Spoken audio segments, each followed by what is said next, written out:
The spirits that we have with us, they are called spirits by the local African traditionalists, but we call them the Qurana, a Qareen. Every person has an angel and they have a devil, a Jinn. The angel is ordering you to do good, the Qareen is ordering you to do bad. And you are the soul who allows one of the two to win. If you allow the good force to win, you become a good person. You allow the bad force to win, you become a bad person. When a person dies, his soul goes back to Allah subhanahu wa ta'ala, never to return.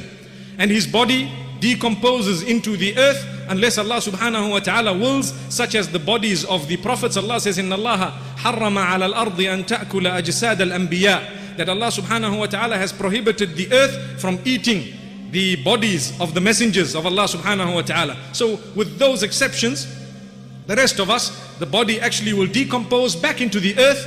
And what happens to the devil? What happens to the angel? It gets given a different task by Allah subhanahu wa ta'ala and it's gone.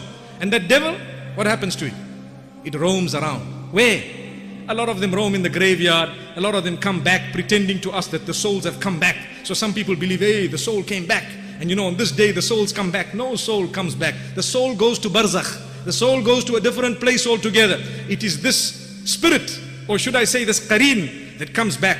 It tackles, it plays games, it does this, it knows history, it knows you better than yourself because it was with you since the time you were born.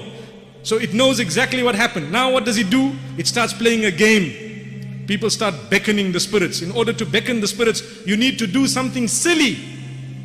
Very silly. You need to cut 80 lemons, or you need to do something. Sometimes people instruct you to murder. Sometimes they ask you to bring a tongue of a human being. Sometimes they ask you to cut a dove. Sometimes they ask you to do any form of silly items which do not make sense at all. Then you get the strength and you can talk to your great-grandfather and he'll talk to you in the voice you remember. Allahu Akbar.